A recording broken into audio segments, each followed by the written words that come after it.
Thanks, Charlie. Appreciate it. Today, I'm going to talk about applying user signals like a relevance engineering ninja.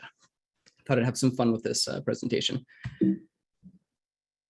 So as Charlie mentioned, I'm the founder of a company called Search Kernel. We're a AI-powered search consultancy company. Also the CTO of Presearch, a decentralized web search engine. Formerly worked as an executive at LucidWorks as their chief algorithms officer and SVP of engineering. Co-authored Solar in Action and currently working on the book AI-powered search with Doug Turnbull and Max Irwin. Presearch, just to get some introductions out of the way, as a decentralized search engine, basically it's a web search engine that enables the community to run nodes in the search engine. We have a token, a cryptocurrency that is used to power the platform. So it's used by advertisers to be able to show ads on the website, on the search engine. We have nodes, which anybody here can download and run. It's a Docker image and it joins the decentralized network to help power the search results. And of course, we have our search experience as well. Back in February, when we launched our beta, we had about 500 or so nodes. About 4 weeks ago, we had 10,000 nodes on the network.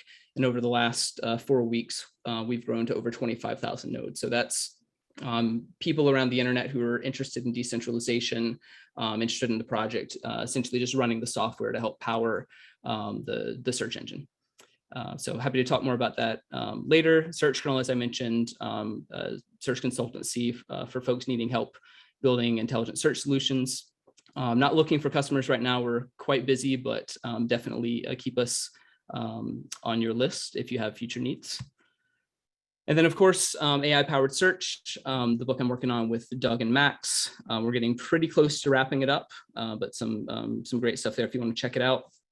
There is a discount code for anyone attending. I'll have it at the end as well. CTW Haystack 21 can get you a 35% off discount on the book. So for the topic today, I want to talk about signals boosting. And so the question is, if you want to be a search ninja, what do you need to know and understand about signals and how to properly use them in your search application? And so I'm guessing the majority of folks here are probably using one of these technologies or some technology that uses them internally, Solar, Elasticsearch, OpenSearch, Vespa, Apache Lucene, or some variation. These are great. You fire them up out of the box. They're really easy to get up and running.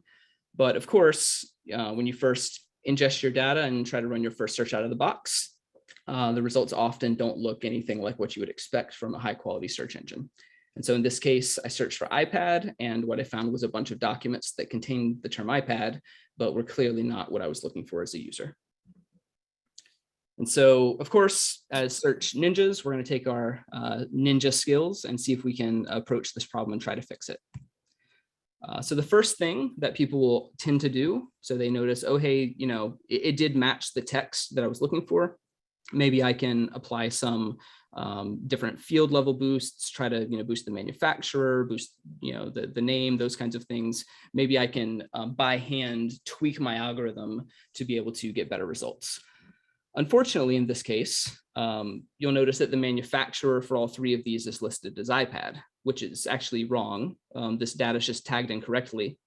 But because the search engine doesn't natively understand that this is incorrect, or really what an iPad is, you still end up getting really bad results because out of the box, all of those search engines that I listed use BM25 as their default, or I guess in Vespa's case, it's available. They have a different default, a native rank, but it's available and it's sort of the general default out of the box search ranking algorithm for text.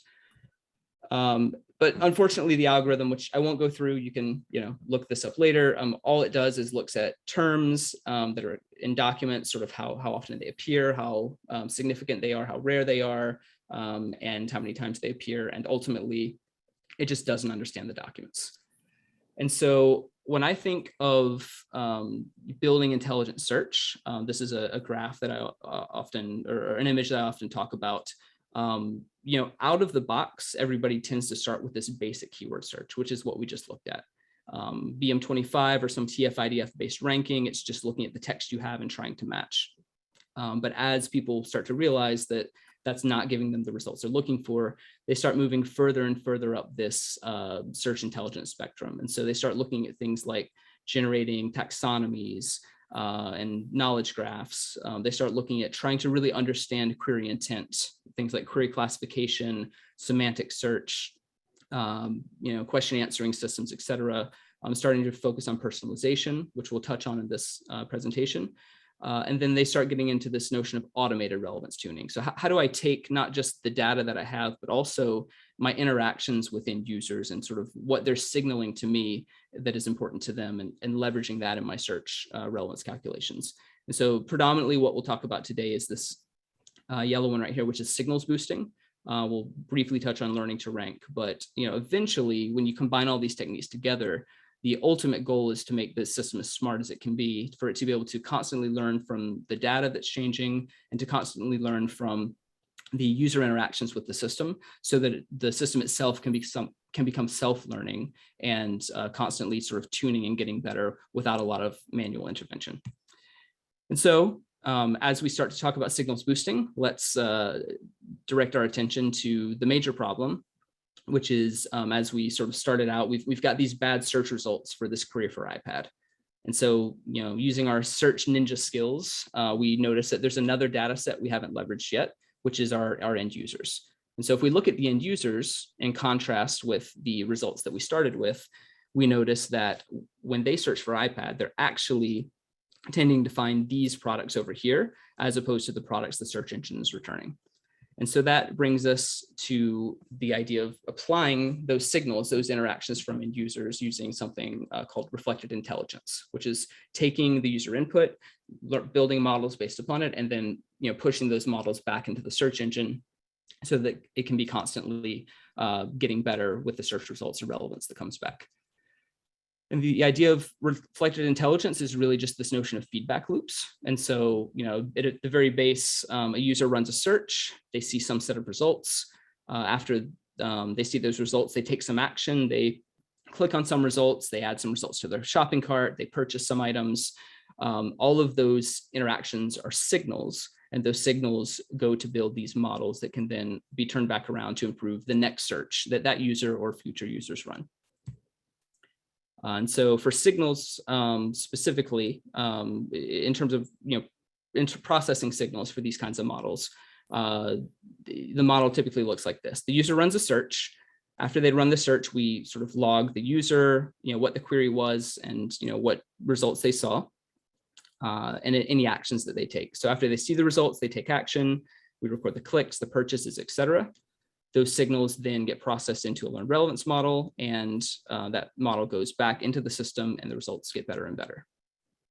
For signals boosting specifically, which is one of those types of relevance models, we augment this slightly, but what happens is once we've collected the user interaction signals, we apply some sort of an aggregation function to process all of those signals and to generate ideal rankings for each of the top most popular queries that people run. So in this case, what we found is that the query iPad, when that query is run, the documents that are the most interacted with or the most purchased by end users get a boost, where that boost is based upon how often those documents or products are interacted with.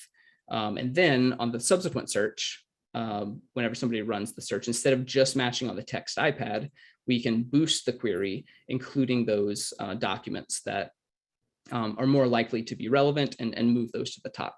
So this is one of the most popular ways that people handle their head queries, by making sure that, because the users have essentially told them which documents are the most relevant, that the engine always boosts those to the top. It doesn't work as well in the torso, and it doesn't work at all for tail queries, but for your most important queries and your most popular queries, this is one of the key techniques that you can leverage.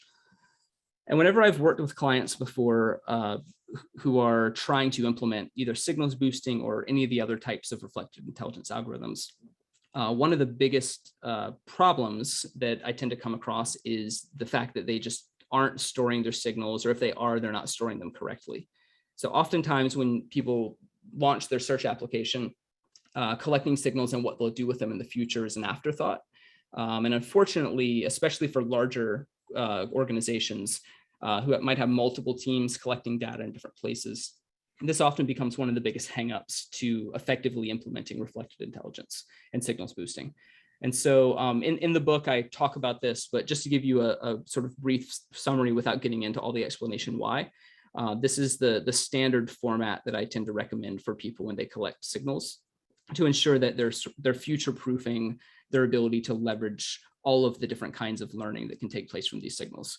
And so essentially, if you boil it down into this sort of generalizable format for signals, what you need is a query ID, which is a unique ID for the query signal that originated the signal. So for example, when you run a query, for every instance of that query you're running, you're going to generate a unique ID. You need the signal time. You need some user identifier. This can be a user ID, a session ID, a browser ID, basically anything you can do to sort of coalesce signals for some entity, whether it's a user or what have you. You need a type of signal. So this will typically be a query signal. If somebody ran a query, that's a signal. If they clicked on a result, that's a signal. If they saw a set of results, those are signals, an add to cart, a purchase, those kinds of things. And then finally, you need a target. And so the target in this case is dependent upon the type. But for example, when I run a query, my target is iPad, which is the query that was run. When I see a set of results, my target is an ordered list of results that were seen. When I click on an item, my target is the item ID. When I add to cart or when I purchase, the same thing as the item ID. And so this sort of condensed format structure, if you follow this for recording all of your signals, it gives you all the information you need to make decisions around signals boosting, around automated learning to rank with click models, around collaborative filtering and other sorts of techniques that you can use to build models from these signals. So given that structure, the question is, how do I actually build a signals aggregation model? And so what I'm showing here is some Python code that is leveraging Apache Spark. So you can sort of ignore this boilerplate. But what I've done is I've stored, and I'm using Apache Solr for my examples. I've stored the raw signal, so every click, every purchase, et cetera, in a Solr collection.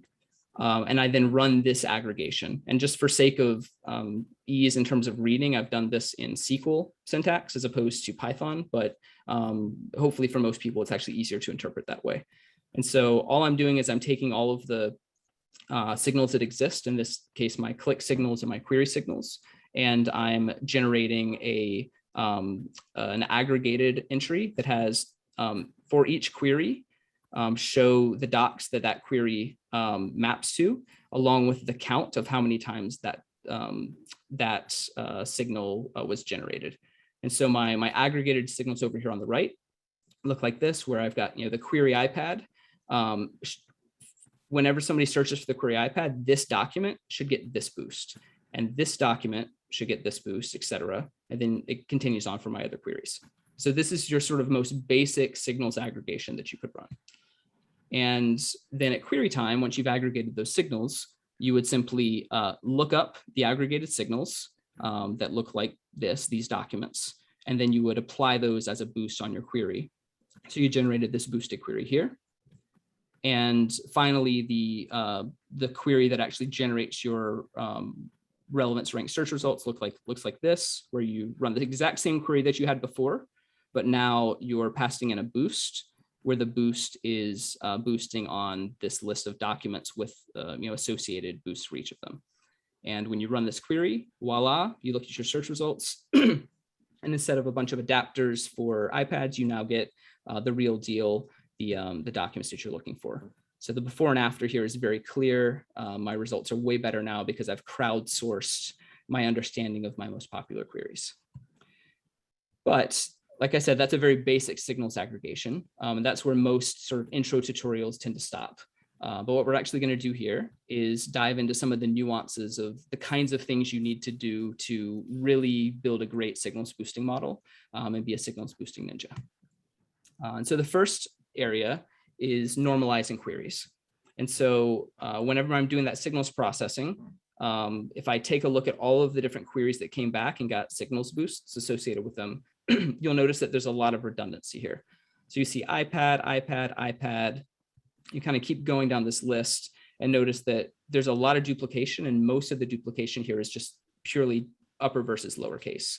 And so just like you would do with normal indexing of terms into an inverted index, where you would typically lowercase all of them to make your searches case insensitive, we want to follow the same technique here as part of our signals aggregation. And so you can see I've color coded all the duplicates.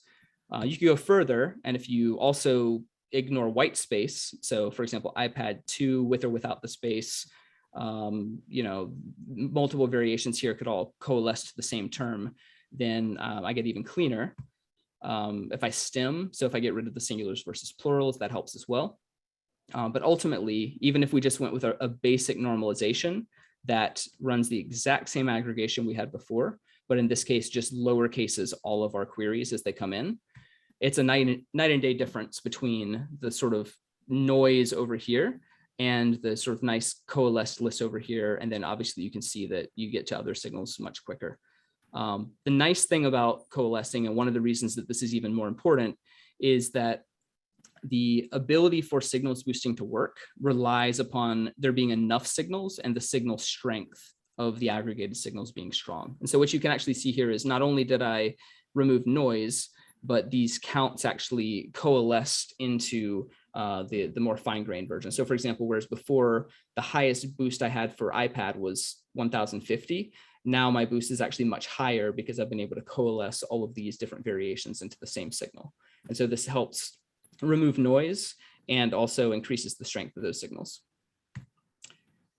So normalizing queries is one important thing we need to focus on. But as soon as you launch your signals boosting model into production, even if you've normalized signals, one of the other things you have to look out for is a significant problem with any crowdsourced relevance, which is spam or noise, or sometimes even malicious actors.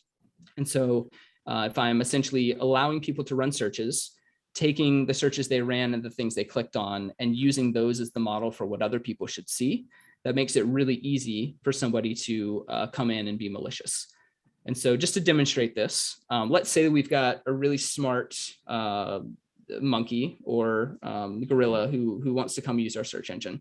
He searches for iPad, and way down in the bottom of the results, for some reason, he notices there's a bunch of bananas. And he decides that no matter what he searched for, bananas are always the most relevant thing.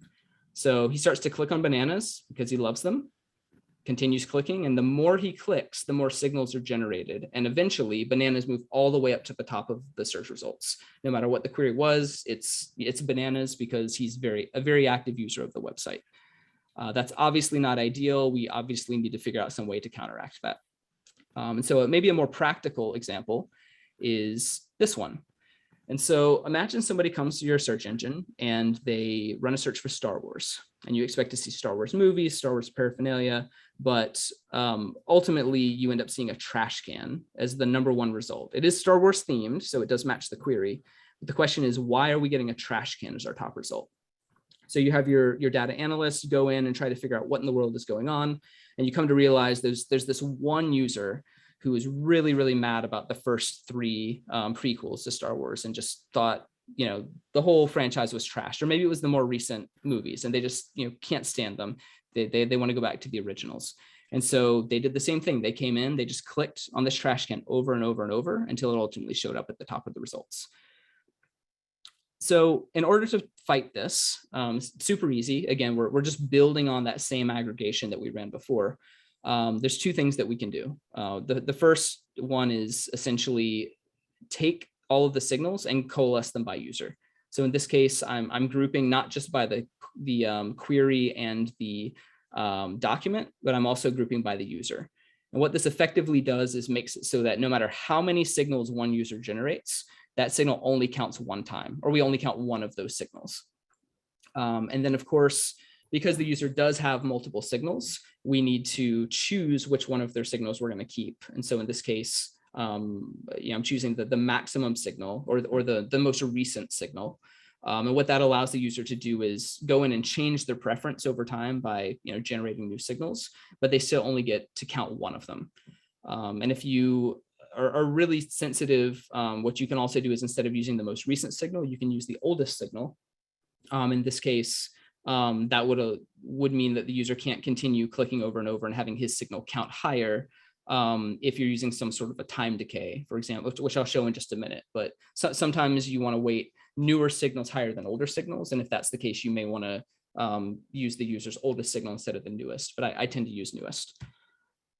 And so the impact that this has on your overall signals boosting, if I look at this first row, which is before that malicious user came in and generated the signal spam, presumably there were 0 signals to start because most people, when they search for Star Wars, wouldn't have clicked on trash can. So let's just assume that there were no signals. Then we got our malicious user. And so they came in, clicked 5,000 times. And so now you've got a signal boost of 5,000 for the trash can, which way outweighs any of the other signals. Once you've applied this anti-spam signals aggregation, there's still one signal because that user did actually take an action, but they only get to count towards one signal boost, not towards the others. And so ultimately, if you've got enough signals, then that user's input basically just ends up not mattering beyond one contribution like everybody else gets. And so of course, you implement that.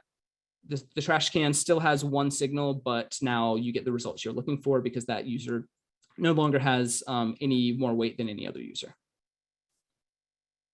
Another technique that is almost necessary depending upon it, well, if you only have clicks, you don't need this, but oftentimes you'll have clicks, add to carts, purchases, different kinds of signals. And as you can imagine, people can click on anything they want. So there's a lot of noise in click signals.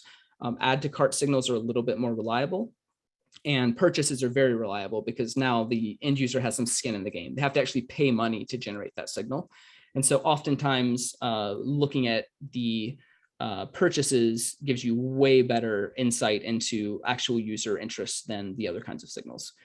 But of course, if you're collecting all of these different kinds of signals, you need the ability to combine them. And so again, just building on the same signals aggregation, what we can do is we can look at the click type signals, look at the add to cart signals, look at the purchase signals, sum them up independently. So I've got a count of clicks, a count of add to carts, and a count of purchases. And then I can apply some sort of linear combination to those so that, for example, every time somebody purchases an item, that signal gets a weight that is 25 times as high, as high as whenever they click on it. Similarly, when they add a product to their cart, that counts 10 times as high as them clicking. And so this essentially allows you to boost more important signals higher and to count the less important signals lower in your overall signals aggregation. And one of the interesting things you can do is once you've started weighting different signals higher than others, is you can actually, if you want to, also apply negative signals. And so in this case, I might have some combination where my positive signals are, all my clicks and purchases, etc. My negative signals include things like skipped documents, or sometimes if somebody removes something from their cart, if you have the ability to tie a return of an item back to the user, or if they post a negative comment, those kinds of things can also count negatively against the product. And you can actually weight those just like you would any other signal to generate your final signal weight. So that's weighting different signals. And then of course, we've got the need for time decays. And so especially in, you can think of some examples like a news search website or social media or job search and job applications. In those contexts, older signals really shouldn't carry near the weight of newer signals. And so you can do this just like you can weight different kinds of signals higher or lower. You can also weight signals based upon their age. And this is typically done using a decay function. And so this is, my sort of preferred one I use, but you basically take your starting weight and then you decay, you have a sort of half-life of the signal. So if I wanted to, for example, have a half-life of 1 day, then signals, older than 1 day sort of trail off really fast. You could have a half-life of 10 days or 30 days, et cetera. And then the overall weight of the signals either stays high or drastically falls off the older the signal gets. So that, again, news, social media, those kinds of things, you want the newest content showing up the highest and the content getting those interactions. So you have a starting weight, a signal age, and a half-life that you plug into this formula. And I won't spend time going through the SQL portion of it here, but this is basically just an implementation of that exact same half-life formula. that allows you to, when you're generating your total signal weight, allows you to weight the most recent signals higher. And then finally, one last technique that is really important to consider when you're doing signals boosting is whether to do query time signals boosting or index time signals boosting. So all the examples I've shown thus far have been query time signals boosting, which essentially generates an aggregated list of signals up front, and then when you're running your query, passes them in as boosts for the top in documents. But it's also possible to take your generated signals and actually index them on the documents themselves, so that you don't have to pass the boosts in at query time. There's some strengths and weaknesses to both approaches. And so the query time boosting, again, you take all of your boosts, and when you run your query, you pass them in as part of your query. Obviously, you can only pass in a certain number of boosts. For index time boosting, you instead take all the documents that have the keywords, that have signals associated with particular keywords, for example, iPad, and you would index on the document the term iPad along with whatever its boost should be. And so in this case, you end up indexing a payload on each document that contains all the queries that document should be boosted for. And then you pass in just the query and check to see if that signal is part of a query.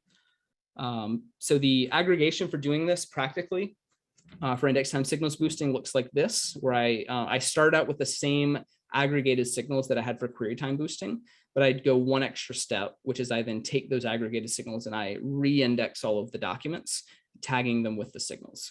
And so in this case, you can see that I'm literally just taking all of the queries that should be boosted and the associated boost, and then tagging it on each document. So when I index my documents, for example, this iPad, I have a new field on it called signals boost that has each of the terms that should boost this document, followed with the boost that this document should get for each of those terms.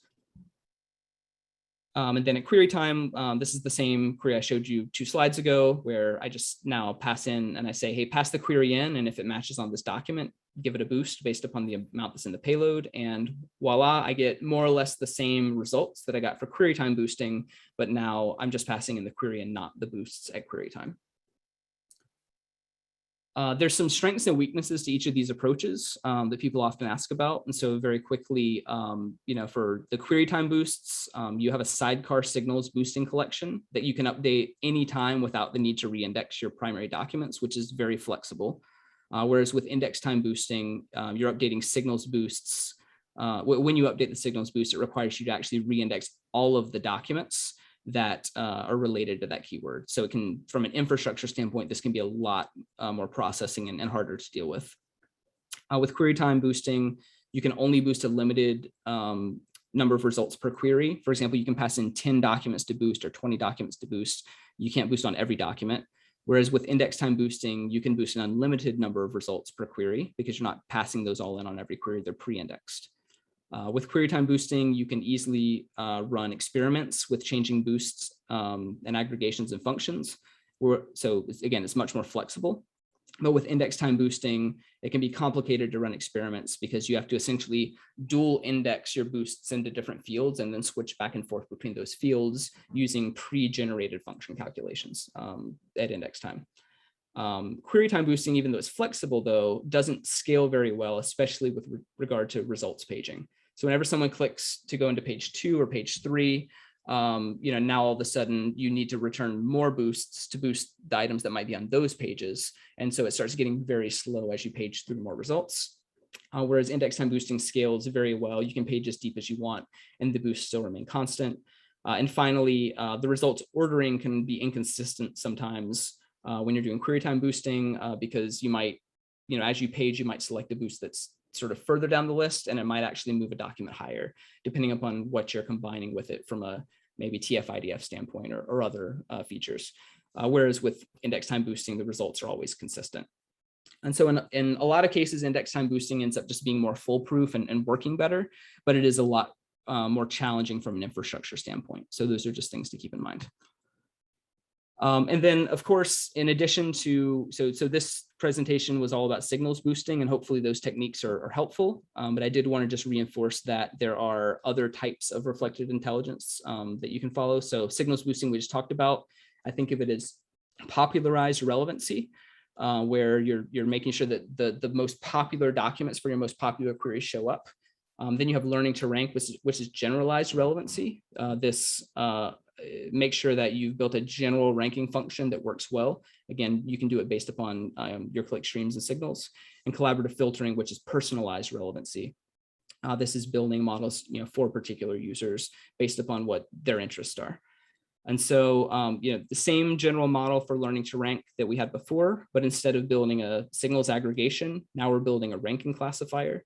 That ranking classifier gets applied at query time so that when somebody runs a search for iPad, they get some results. We can re-rank those results and generate better final output.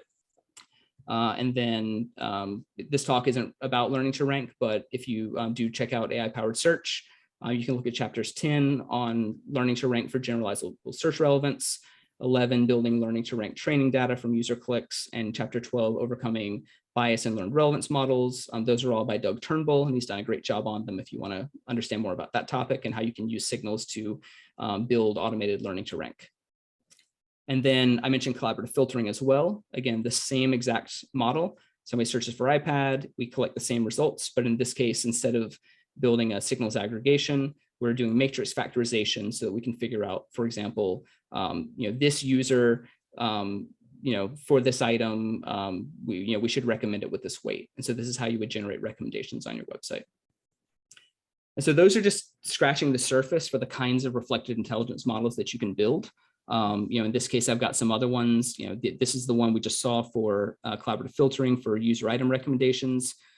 This one here is just an example of building a personalization profile for an end user based upon their signals so that when they run a search, we can personalize their search results.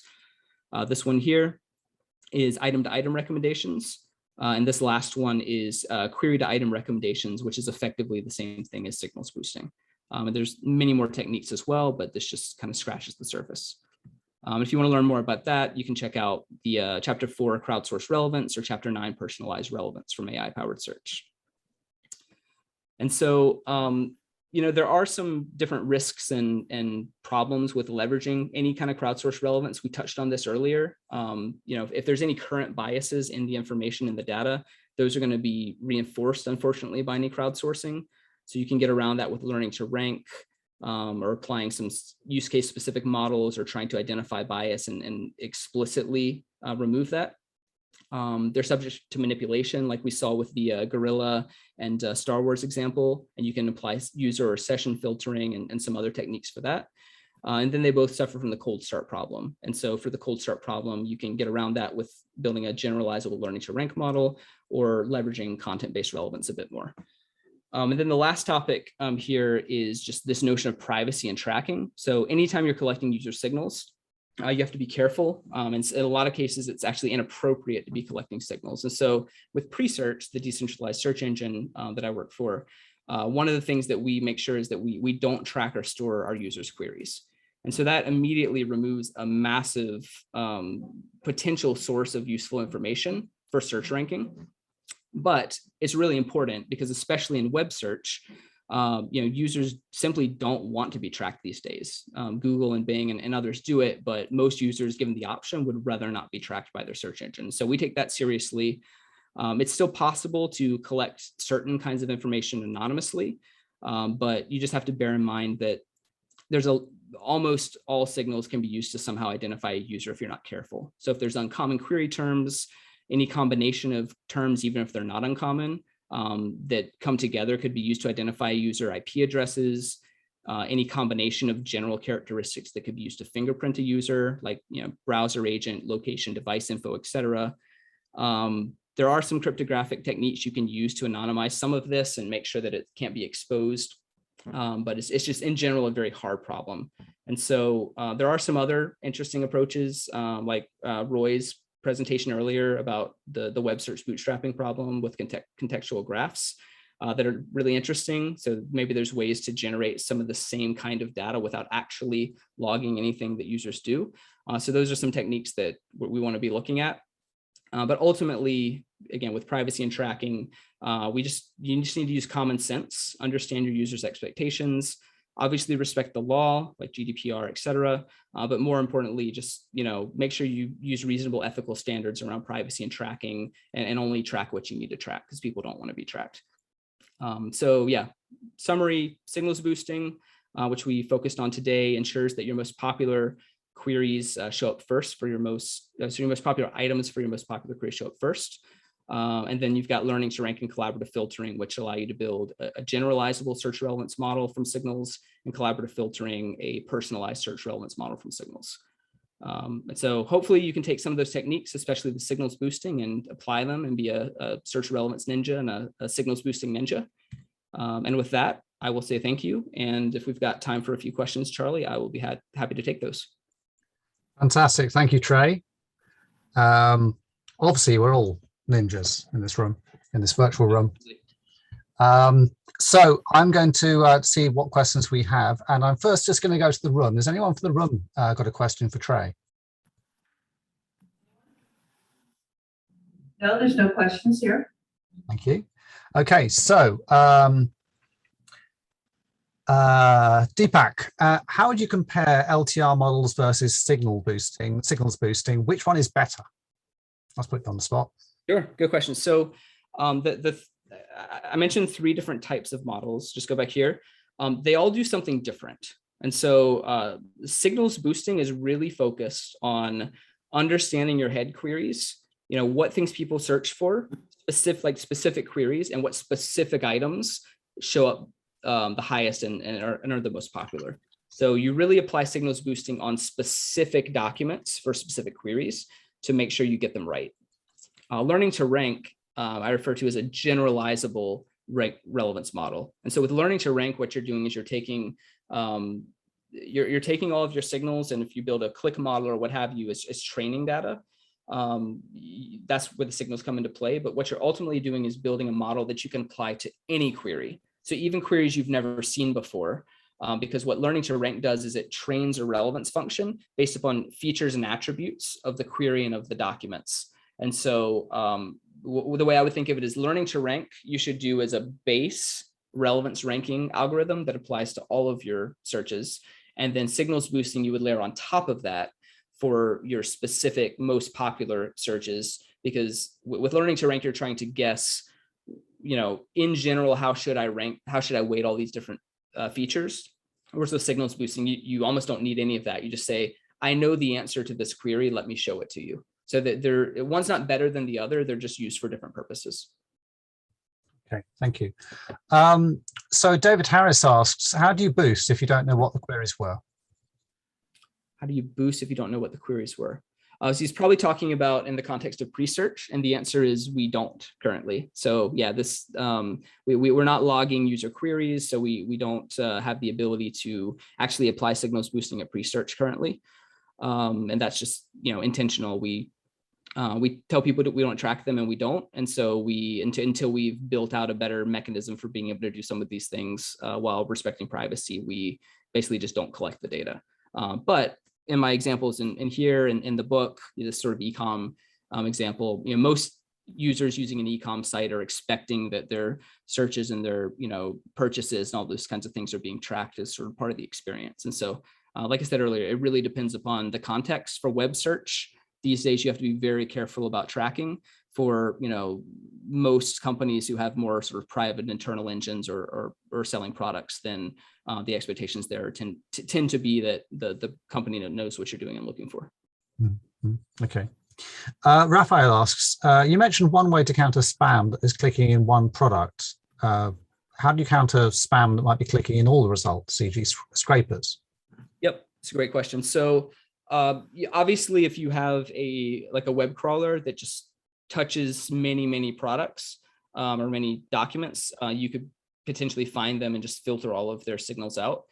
But the approach that I showed, where for each user, you only allow them to have a weight of 1 for each signal, practically speaking, tends to accomplish the same thing without you having to really do that extra tracking. And what I mean by that is, if every scraper only gets to count one signal, then you essentially have one signal across all those products.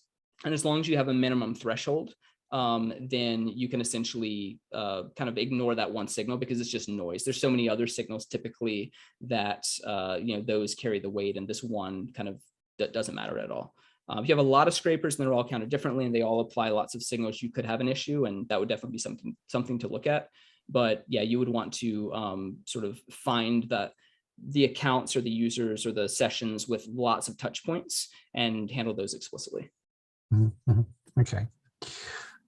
So Simon Hughes, who spoke earlier, has a question for you. As you go from head to tail, the stronger signals, such as applies or purchases, become noises, so they become less frequent versus clicks, which are inherently noisy but higher volume. Is there a point where you would weight clicks more than the stronger signals, or just have some kind of cutoff?